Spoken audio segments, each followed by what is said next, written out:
What is going on, guys? Welcome back to the channel. Today I'm going to be going through and giving you guys a full cost breakdown of the Coyote swap on my new Edge and explaining to you guys how I was able to get this car as a roller, as you see it, for $10 out of pocket. Stay with me, guys. I'll explain to you how I did it.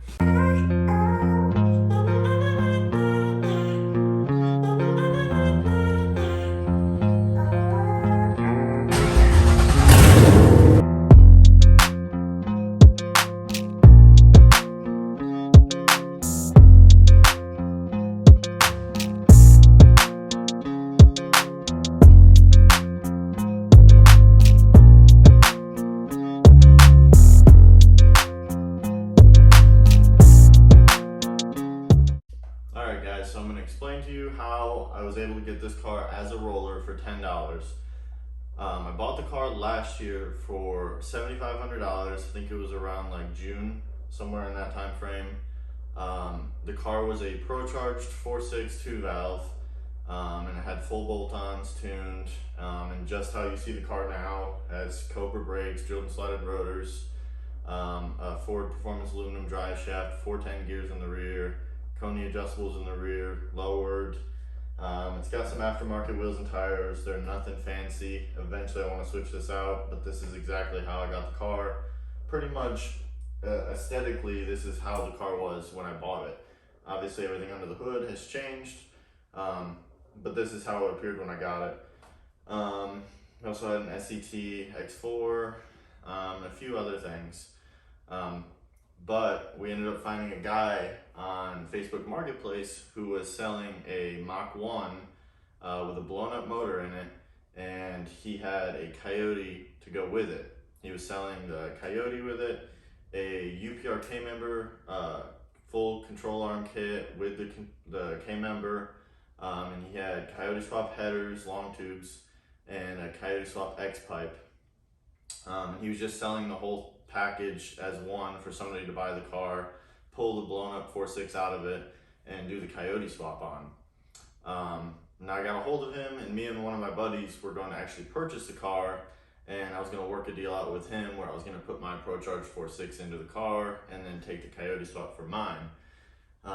It didn't end up working out that way. I ended up talking to the guy, and I offered up my 4.6 to him to put into his car, basically take the 4-valve heads off of his Mach 1 4.6 and put those on my 4.6 2-valve, and then he would also get my Pro-Charger kit. In exchange, I would take the Coyote and all of the Coyote swap parts. And I know what you guys are thinking, why would he ever take a deal like that? And I mean, there's a few different factors that go into it. He, I think, had the intention of doing a Coyote swap, obviously, because he had bought all the parts, and he would wanted to go that route whenever he blew up his 4.6. But I feel, and this is, personal, I don't know, but I feel like maybe he either realized that it was going to be a lot of work and he didn't want to do it. Maybe it was a money thing. He realized it was going to be a lot more money than what he wanted to invest into the car. We may never know why he, didn't carry forward with the swap. But I think in the end, he really did want to keep his Mach 1, and his Mach 1 would be worth a decent amount if it had a running driving engine inside of it. So for him to take my 4.6 2-valve, throw it into his car, that would increase the value of his Mach 1, and it would be Pro-Charged.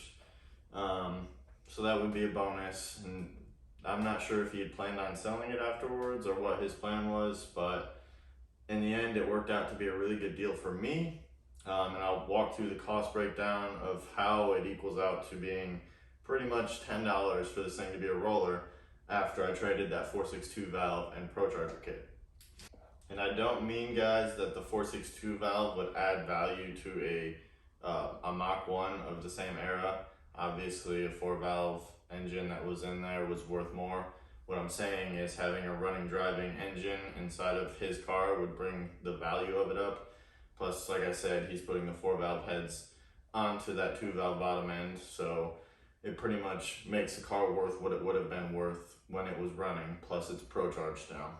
And for him, it would be a lot easier just to drop an engine that's designed and made for his car into his car rather than having to reinvent the wheel, which I wouldn't call this reinventing the wheel to do a Coyote swap, but it does take a lot more work than just pulling an engine out and putting another one back in there. So the ease of it on top of bringing his car back to what it would have been worth before, I think was the deciding factor. And then also, you know, it's a $5,000-$6,000 Pro Charger kit. So for him, it seemed like a pretty good deal, I'm sure. All right, so before we dive too deep into the swap itself, let's talk about how it was $10 to be a roller. So I paid $7,500 for the car. I traded that 4.6 and Pro Charger for a Coyote, a UPRK member kit, BBK long tubes, and a BBK X pipe, all Coyote swap stuff. And it was all brand new, still in the box, hadn't been touched.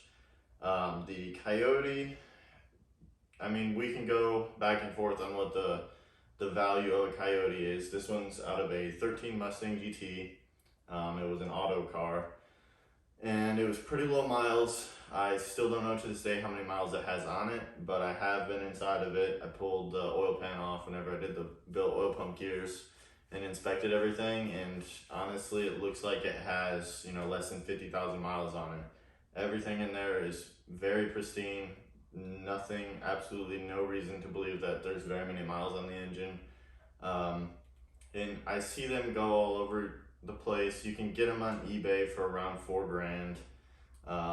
You can sometimes find them on Facebook Marketplace for, you know, less, $3,000. The F-150 engines, Gen 1, you can easily find them around $3,000. And then, I mean, you can get into ones where they, you know, have stuff wrong with them for even less. And there's probably even some, you know, golden egg one out there that somebody picked up for $2,000 that was a Gen 2 Mustang engine. You know, I'm sure there's, you know, plenty of different deals out there. But I would say in general, for a Coyote engine, low miles, out of a Mustang, I would say it's usually around $4,000 for one. Like I said, you can find them for less, you can find them for more. A brand new Gen 3 is going to run you $8,000 to $10,000. And then, you know, you can get on LKQ, find a pullout. eBay has a lot of those pullouts out of wrecked cars. And then you can find them on Facebook Marketplace sometimes too. But for the sake of this, we'll say that, you know, they paid around $4,000 for the engine. The UPRK member kit is $870. The BBK long tubes are $650. The BBK X pipe is $570. Now on top of that, I'm going to include items that I sold from the car that weren't going to be used in the swap, because we're just talking about a roller that we're using just for the Coyote swap itself.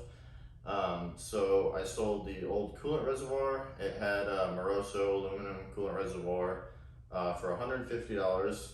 I sold the T45 that was in the car for $400. I sold the Gen 1 intake manifold that was on the Coyote when I got it for $100.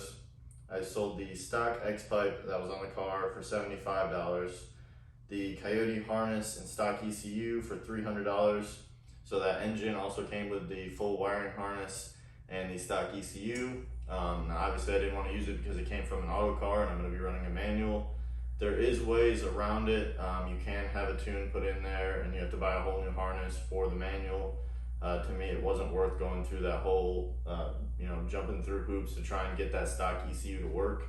A few of the people that I talked to said sometimes you spend the money and it still doesn't work right. So I just decided to sell it and start scratch. And I got $300 for that. I sold the short throw shifter that was in the car for $75. And then the old drive shaft, which was that Ford Performance aluminum drive shaft, for $300. If you add all of that up, which I should be doing on the screen, it comes out to $10 for the car with no engine, no trans, none of that stuff, no drive shaft, and a lot of the pieces that we weren't going to be using for it. So pretty much how you see it, a whole roller, suspension, Cobra brakes, so on and so forth for $10 pretty much. after you subtract all of the parts that I didn't have to acquire after the fact. Now the other way to look at it is I spent $7,500 for a clean roller, a Coyote engine, and a UPRK member with the controller arm kit, coilover conversion, a BBK Coyote swap headers, and BBK X pipe. So to me, you know, that's a pretty good baseline, pretty good start, only spending $7,500 on that full package. And I know it's not going to be easy for other people to find deals like that, but I promise you there are deals out there. Some people start their Coyote swaps and just decide it's too much work, too much money, and they end up selling them, and you can find them for a pretty good deal.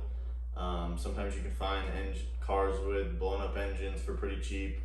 I think you could probably find a clean GT roller new edge for around $3,000 if it was blown up.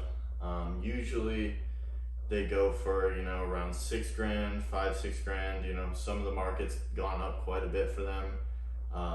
It's just been crazy times with COVID happening and everything. So they have gone up a little bit in price, but you can find good deals on them. And honestly, if I were you guys, I would try and find one that has aftermarket components on it. I know some people don't really like cars that have been modified because they don't want to have to deal with them. But if you're just buying a roller or a car to use as a roller for a Coyote swap, you know, don't worry about any of those parts that are under the hood, because any extra stuff is going to add value to it. So if it's a full bolt-on car, you guys can sell all those bolt-ons to help you acquire some of these Coyote swap parts. Then everything you can sell from that car. You can't look at it as I'm spending $5,000 for a Coyote swap car. You know, you can sell the 4.6. If you don't plan on using the transmission, you plan on upgrading it, you can sell the transmission, you know, drive shaft.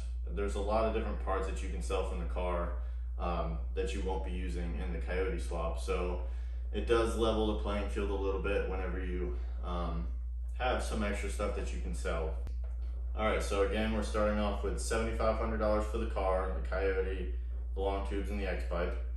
I went with a Holley Terminator X Max, which was $2,908. You can do that a lot cheaper. I think it's $2,500 for the Terminator X alone, not the X Max. If you guys are running a manual car and you want to use a cable throttle body, you can use the Terminator X, which is $2,500. For me, the reason why I ended up going with the X Max was because the regular X was on back order for longer, and I had been waiting for a while to get a hold of an ECU in general, so I just wanted to get it over with.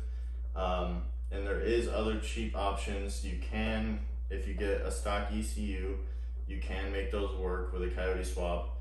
It just requires some tuning and a little bit extra wiring, but if you're not afraid of that, you can do that. And then also Ford sells Ford Performance Control Packs for, I think they go for around $1,800. I haven't checked in a few months, so they might have gone up in price. But originally I ordered one of those and they were on back order for months on end. I think there was like 3 months they said mine would ship, but they also said that there was 15 other people in front of me in line, and the last person received one like 6 months before me. So I don't know where they got their math. They're way on back order. I've even seen people in the forums looking for them. So the Ford Performance Control Packs are hard to get a hold of. That is an ideal way to do it if you can get one and find one in stock, because it does save you some money. It's about $1,800, and they are a pretty good plug-and-play option. But Holley also has a few advantages. There are boost controllers, nitrous controllers, boost by gear. There's a few different things, and it comes with a screen, so you don't have to buy any sort of handheld tuner like you would with the Ford Performance Control Pack. And I do have a video farther down the line that kind of goes a little bit deeper into this. But for me, I spent $2,908 on the ECU. The ECU bracket to mount it under the passenger seat was $95. The T56 for the car I found from 04 Cobra on Facebook Marketplace for $1,800. It did not have a bell housing. It didn't come with a drive shaft, any of that stuff. Sometimes you can find better deals on that with a whole swap kit for I've seen them for around 2,500 bucks, so I would say that's a better deal as long as it's low miles. But at the time, I couldn't find anything like that. The QuickTime bell housing that I ended up buying for it was $800. The Coyote swap bracket kit to allow me to run the factory power steering, factory AC system, which is Power by the Hour, sells that kit, was $800. The Lethal Performance fuel system with twin 465 liter per hour pumps that are E85 rated, return style fuel system, was $1,250. That's very expensive. There are videos out there. I haven't done it personally, but there are videos of people getting a full, complete fuel system for under 600 bucks built for them. So if you want to go through and piece the fuel system together, build one, you can, but it's not going to be, obviously twin 465s, return style. I mean, it's going to be return style, but it's not going to be quite to this degree. So if you want to run a bunch of power, maybe E85, that, cheaper $600 or less fuel systems might not be your option. But if you're just building a cruiser, maybe you just want, Gen 1 F-150 engine, you just want to have a cruiser, reliable cruiser that still makes more, wheel horsepower than the 462 valve did. The $600 or less fuel system would, be the way to go. I went with a Cobra fuel tank for $350. Those have extra baffling in them. The Cobra fuel level sender that you have to buy to work with that fuel tank was $100. Battery relocation to the trunk was $85. The alternator was $350. You do also, whenever you go with the Holley ECU standalone systems, you have to do a one-wire alternator, and for Coyotes they're a little bit more pricey. The one that I went with, I think, is called Mechman. They're about $350. I think it's a 170 amp alternator, but you just hook it up to 12 volt switched. It comes with the pigtail and connector, and then you just hook it up to 12 volt switched, and then the alternator does everything for you. Because the Holley ECU doesn't have a connector for the alternator to tell it when to kick on and off. If you go with the Ford Performance Control Pack, it does have the connector and the ECU will control the alternator. So that saves you a little bit. But you have to have a clutchless pulley on the Ford Performance Control Pack setup. Whereas the Mechman already comes with a clutchless pulley, so you don't have to buy that. I think it's like $100. So they kind of weigh each other out. But yeah, it was $350. The shifter, I have $170 into it. The trans itself came with a Hirsch short throw shifter, but it didn't have the shifter arm or the shift knob. So I have about $170 into that. The drive shaft was $690. Pinion flange to work with that drive shaft for the T56 was $50. Also, for those who don't know, the drive shaft is out of an 04 Cobra, but it's a Ford Performance drive shaft, aluminum, but you have to have, it can't be a T45 or a TR3650 drive shaft if you're doing a TVT6 swap. They're different spline counts. Billet oil pump gears, which was $300, and then the oil pump kit, which is all the seals, gaskets, and stuff, to be able to do those billet oil pump gears was $80. You guys don't have to do billet oil pump gears, but if you're going to be running any sort of boost, if you're really going to be beating on the car, hitting that rev limiter a lot, I definitely recommend you guys go with billet oil pump gears. That is a weakness of the Coyote engine. They're known to grenade and take out the entire engine. But again, if you guys are just building, a nice cruiser, you're just trying to do full bolt-ons and you're not really going to beat on the car, it's not really something you have to really worry about there, but it is something I bought. Radiator was $190. I did an upgraded radiator, and the only reason why I did that was because the old one got damaged on the removal of the old engine. So it's not something you guys have to do, but I bought motor mounts. Polyurethane motor mounts was $110. Caster camber plates to be able to do the coilover conversion was $160. Bump steer kit was $150. Starter was $160. I just went with a 462 valve starter. The Coyote starter itself will not clear a lot of the Coyote swap headers. So a lot of people buy the little shorty ones and they're really expensive. And I found for this one, the 462 valve starter cleared perfect on my headers, and was a lot cheaper than those shorty Coyote swap starters that a lot of people sell. I went with a Gen 3 intake manifold, and I got that for $300 off Facebook Marketplace. I have $350 into the AC system because I replaced AC lines. I put a new AC compressor and condenser in it. The gauge harness to get your factory gauges to work that Nathan Hensley sells is $150. The K-member spacers to lower the engine down into the engine bay a little bit to give you a little bit more hood clearance was $150. The Stifler's trans mount for the TVD6 was $160. The pedal for a Coyote, because I went with an electronic pedal, was $140. The pedal bracket to allow the Coyote pedal to mount into your New Edge or Fox Body chassis was $90. Coolant reservoir was $100. The Coyote swap cold air intake was $200. I believe that was off of VMS Racing. I believe Power by the Hour sells one, but it's a lot more expensive, and this one's actually really good quality, so that saves you a little bit of money. Upper radiator hose was $80, and that's just a factory upper radiator hose from an 11 to 14 Mustang. And then the power steering reservoir was $70. I just replaced it with an aluminum one because I thought it looked a little bit better. The old one was getting a little is faded and looked bad. Lower radiator hose got off of Amazon for $12. For my miscellaneous Amazon orders, which is like heater core hoses, fittings, bolts, random miscellaneous parts, was $310. The reverse lockout delete was $80. It's actually not a delete. It does have a spring in there, but it gets rid of that solenoid for your reverse lockout on the T56 and just has a spring in there so you can get into your reverse pretty easily, but not easy enough to accidentally do it while you're driving. And then the full exhaust, which was a Bassani full stainless 3-inch exhaust with catless X pipe, was $1,290 after taxes and shipping, so that was total, which puts the total to $21,568 for the entire swap.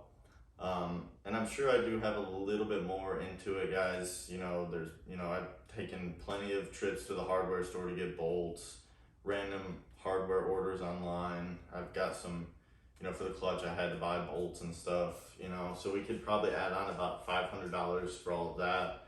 So that brings you right into the ballpark, about 22 grand that I have into the entire swap. Now for me, guys, to have 22 grand into the entire swap I'm very happy with it.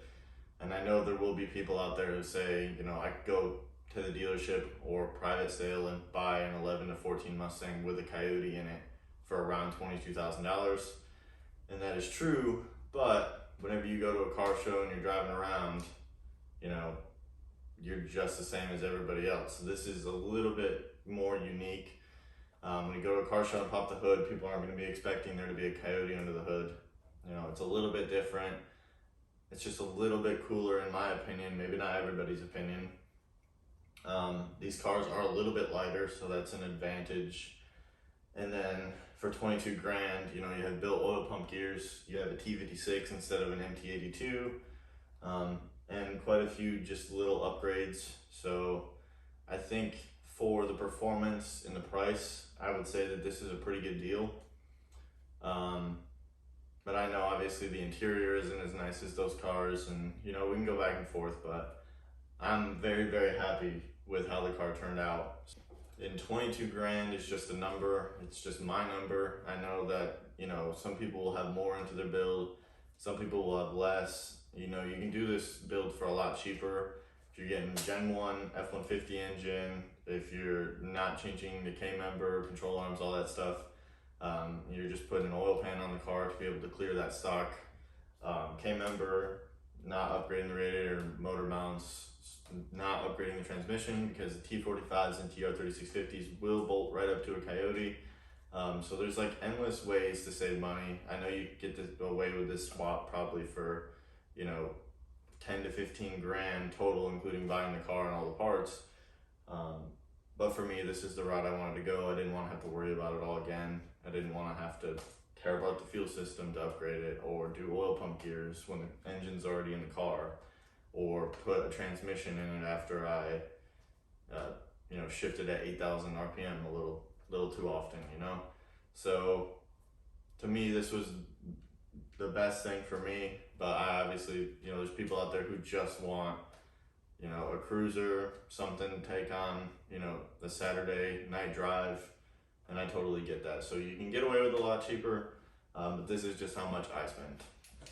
All right, guys, so that is gonna end out this video. I do have a really, really big surprise coming up probably in the next video.